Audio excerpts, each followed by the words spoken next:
Hey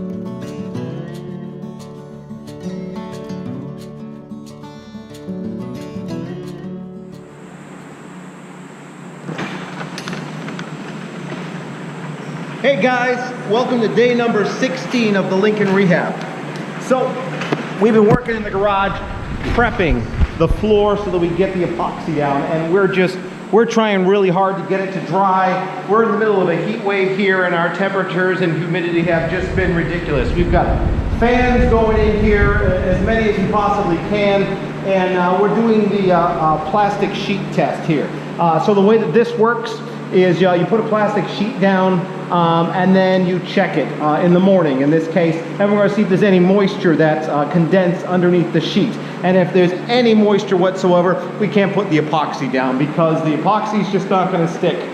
So we got to make sure it's bone dry, and if it's not going to happen, well, we don't want to rush it, because rushing it's just going to make it, well, it's just going to make it come up later. So we'll see if that remains dry in the morning, and we knew that we were going to give it all day to dry. Just going back to a couple things that we did yesterday, we ended up grinding this down here.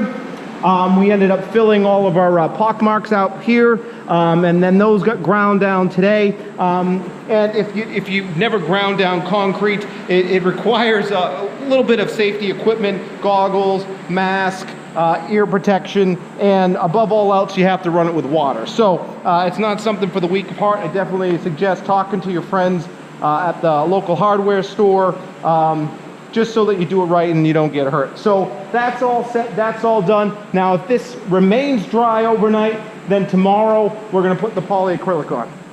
But that wasn't all we were doing, because we did have a couple of items that we were going to take care of inside the bathroom and the hallway. So one of those items was the thresholds.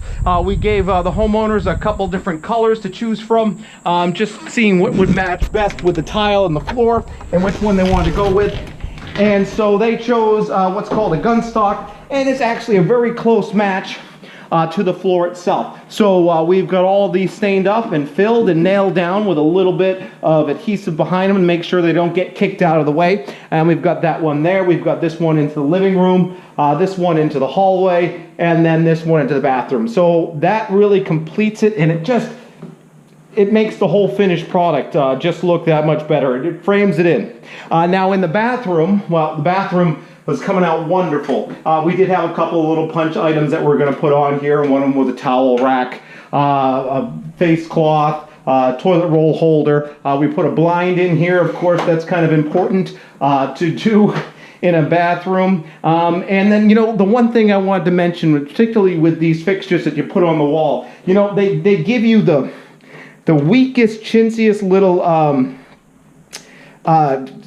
anchors for these things, and I don't really like that. And so what I did was I went out and I got some 75-pound drywall anchors, and these are self-tapping. You just hit them on with a Phillips head bit, you drill them in, and then you just put a screw in them. And so when you're putting something on the wall like that, you've got to really anticipate that people are going to be pulling and tugging, and I've seen plenty of these come off. So definitely go out and don't use the ones that they give you.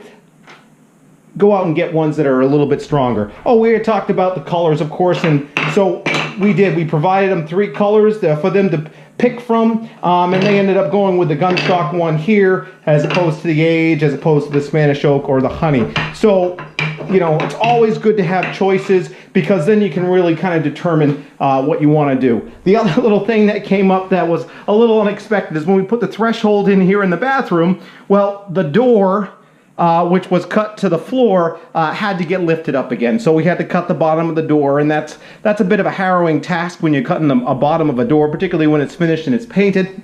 The only trick I can say is put masking tape all the way around where you're going to make your cut, and then use a straight edge to guide your saw on that.